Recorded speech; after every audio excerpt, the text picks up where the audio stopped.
With the economy deep in recession in this country, unemployment rates climbing, and those teaser rates people got on home mortgages expiring and triggering higher mortgage payments for American families, American consumers are relying more than ever on credit cards to just make ends meet from month to month. At the same time, banks who lost their shirts in the mortgage speculation and in other areas of business are attempting to squeeze more and more profit out of those credit card customers. The standard credit card agreement gives the lender the power to bleed their customers through evolving and ever more crafty tricks and traps. The typical credit card agreement, which 20 years ago was a page in length, is now a formidable 20-page small print contract filled with legalese. In substance, it's usually pretty simple. It gives the companies the right to raise interest rates and charge fees and penalties for almost any reason, and in some cases to raise interest rates for no reason at all. While interest rates for other types of lending are at historic lows, credit card lenders continue to charge double-digit rates, with average rates around 14% exclusive of fees. At a time when the prime rate is 3.25% and the average 30-year fixed mortgage rate is under 5%, it's hard to understand why credit card borrowing remains so costly. Although 14% may seem high in comparison with other types of lending, that interest rate may seem like a bargain to a family that has fallen behind on a payment.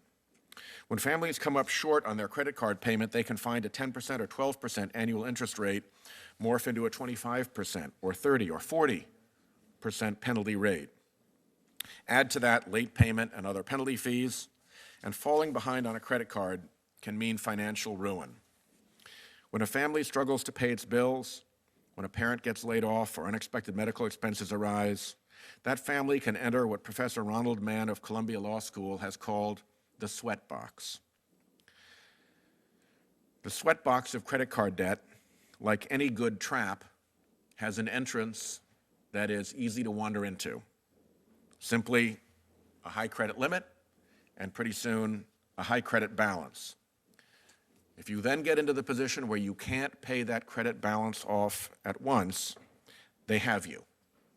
A payment delayed, a minimum not met, and now your interest rate doubles, and fees and penalties pile on. You can't escape because you can't pay your way out, and they sweat you with those high rates and fees and penalties.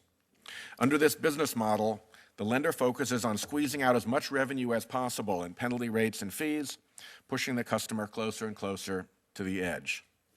When that end finally does come, the lender can recover a portion of the outstanding principal under the bankruptcy plan.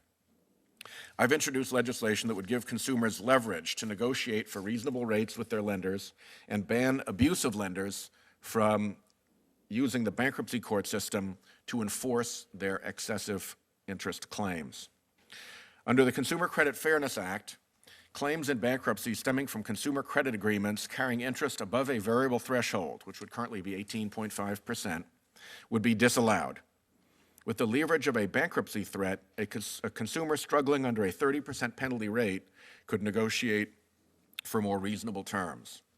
In addition, bankruptcy filers with debts carrying effective interest rates above the threshold would be exempt from the so-called means test, a tactic that was enacted in the bank-written 2005 reforms to make it more difficult to enter bankruptcy, and by delaying the date of bankruptcy, add a few months to that sweat box.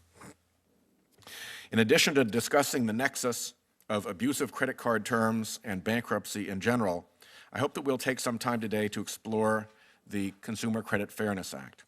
Following Senator Sessions' opening statement, we will hear from our distinguished panel of witnesses, but I see the distinguished Majority Whip here, so after Senator Sessions has made his opening statement, Senator Durbin of Illinois will be invited to make an opening statement.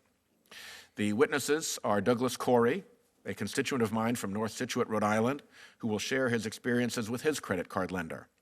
Mr. Corey has worked in sales and marketing and is a graduate of Rhode Island College. Judge Rosemary Gambardella has served on the Bankruptcy Court for the District of New Jersey since 1985. A native of Newark, she attended Rutgers University and Rutgers Law School.